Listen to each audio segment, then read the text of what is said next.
It was perhaps the most stunning moment yet in the war, a moment when a conflict that had seemed settled into a stalemate suddenly roared to life. In early September of 2022, Ukrainian forces operating around Kharkiv Oblast managed to launch a surprise attack that shattered Russian lines. Using speedy four-wheeled vehicles, the Ukrainians were able to run riot behind Moscow's undermanned defenses. Overwhelmed, the Russian side collapsed into a panicked flight.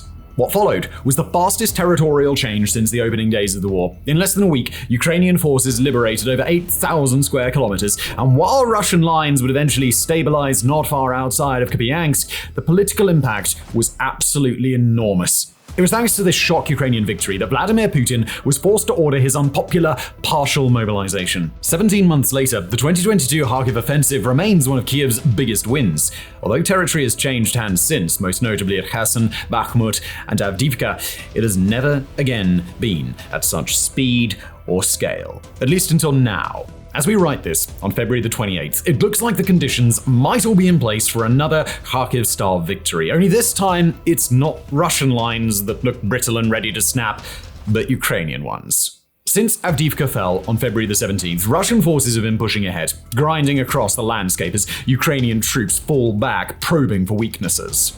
Outside Avdiivka, the settlements of Lastokinya and Shvern have already been overrun. Up at Bakhmut, long-held Ukrainian positions near Hasiv Yar and Bodanivka now fly the Russian flag. On the eastern bank of the Dnipro River, a Ukrainian bridgehead established in autumn seems to be on the verge of collapse. Even areas liberated during Kiev's disappointing summer counteroffensive are now at risk. Posting on X, security analyst Jimmy Rushton described interviewing a defender at Robertine who told him, quote, "The Russians are advancing 250 to 500 meters per day. They're hitting us with everything. Artillery, FPV drones, aviation glide bombs, and helicopters. They use ATVs to advance quickly, copying our tactics from the counteroffensive. They're fighting much smarter, and they have the advantage in numbers and firepower." To be clear, these advantages are not localized. Up near Kharkiv, Ukrainian commanders report that artillery ammunition has nearly run out. Air defense is stretched so thin that Moscow is able to gain occasional limited air superiority in some sectors. In terms of manpower too, Ukraine is disadvantaged. Not only are their lines undermanned, but they also can't compete with the Russians in terms of reserves. As analyst Emil Kastahelmi posted on X, while Ukraine was on the offensive in 2023, Russia silently amassed significant forces. For its part, British think tank RUSI estimates that Moscow's military hit 85% of its recruitment target last year, a far higher percentage than anyone anticipated. That translates to tens of thousands of men who can be called upon to exploit any serious breach in Ukrainian lines. To quote Kastahelmi again, Russia has likely calculated that the offensives can continue for many weeks or months, and if more significant progress is achieved somewhere, they're prepared to support it.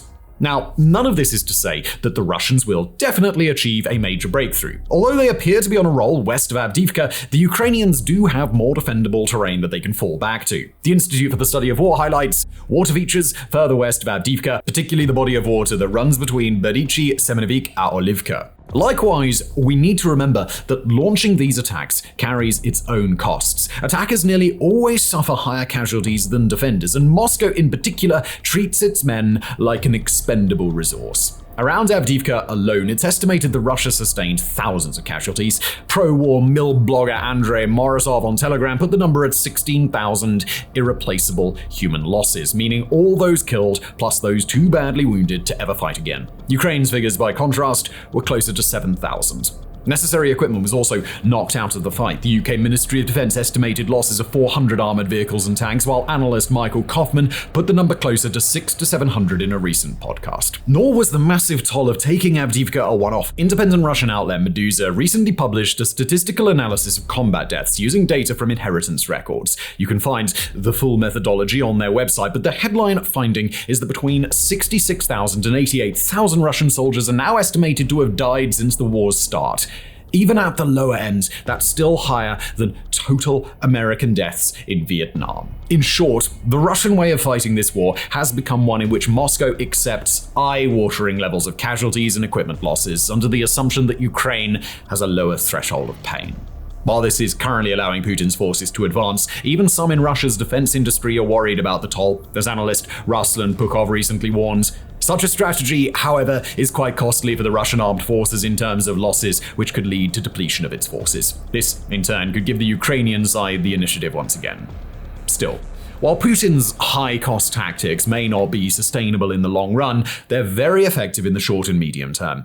RUSI estimates that Moscow has enough manpower to absorb losses at a steady rate until the end of 2025. Despite losing nearly 9,000 fighting vehicles, the International Institute for Strategic Studies thinks the Russians have enough capacities to sustain similar equipment losses well into 2026. And that is a massive problem for Kyiv because the conditions for a collapse in Ukrainian lines are already in place, and they're getting worse by the day.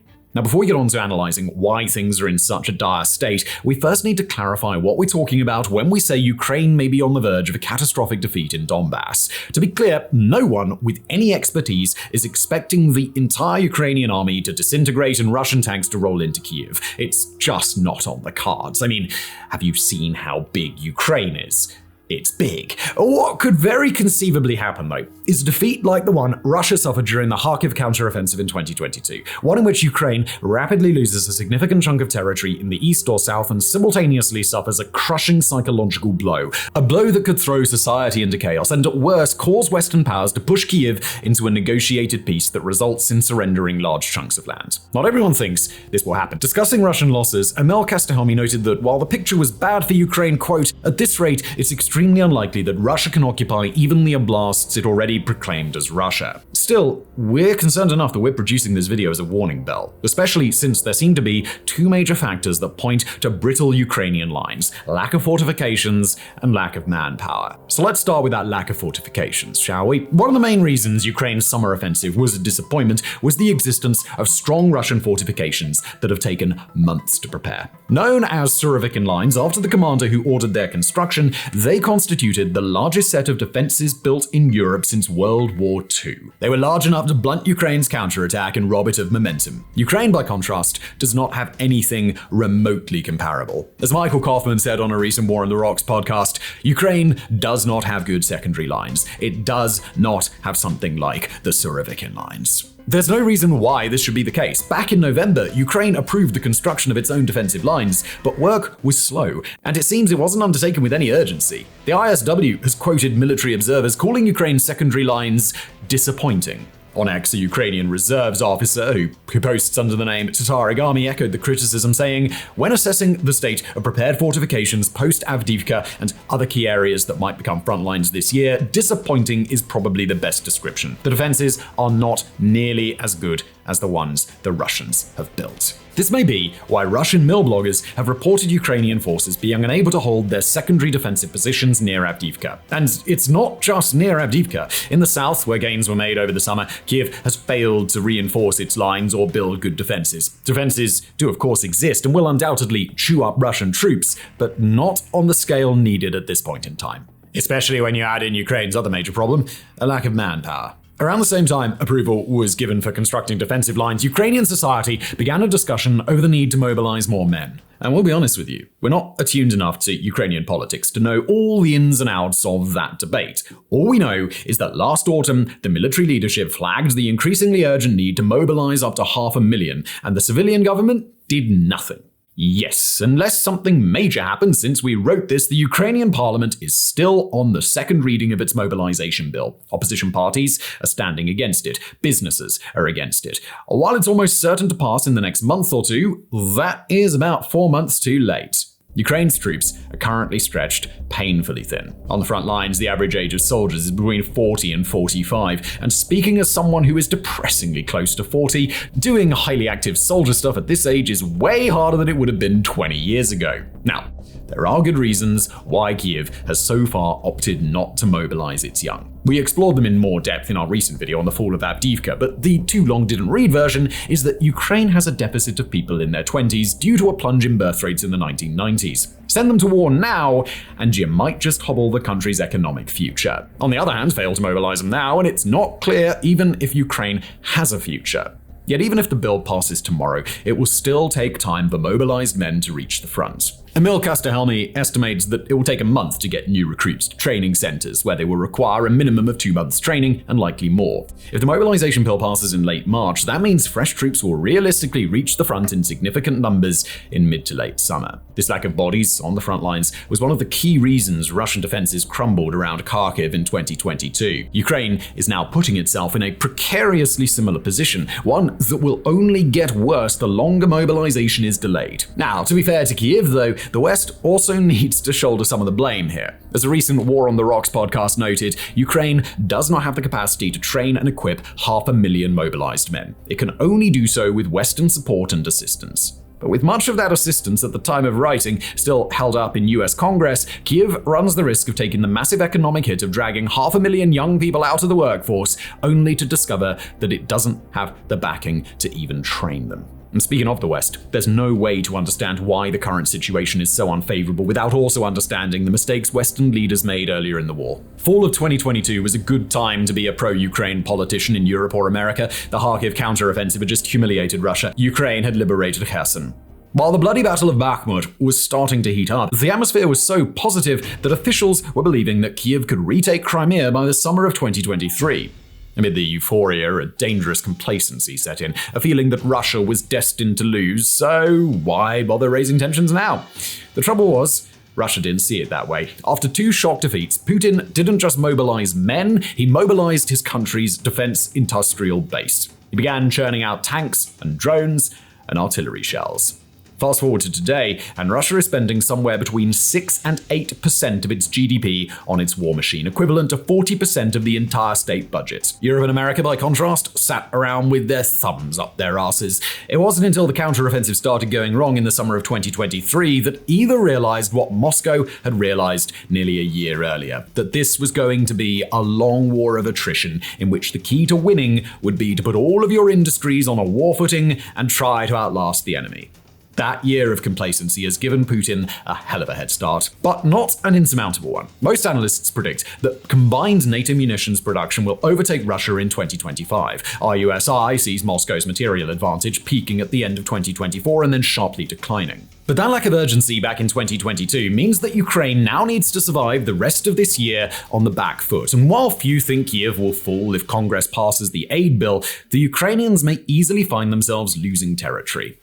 The good news is that European capitals are finally starting to feel this urgency. After insisting for the whole of 2023 that EU-bought ammunition for Ukraine must be sourced within the bloc, leading to a shortfall of over 500,000 promised shells, Emmanuel Macron of France pivoted this week to back a Czech plan for buying shells from outside of Europe. With multiple other NATO countries also now offering funds for the plan, including the Netherlands and Canada, it looks like Prague may be able to get 800,000 much-needed shells to Ukraine within a matter of weeks. Germany, meanwhile, is reported to be in secret negotiations with India to buy several 100,000 additional rounds.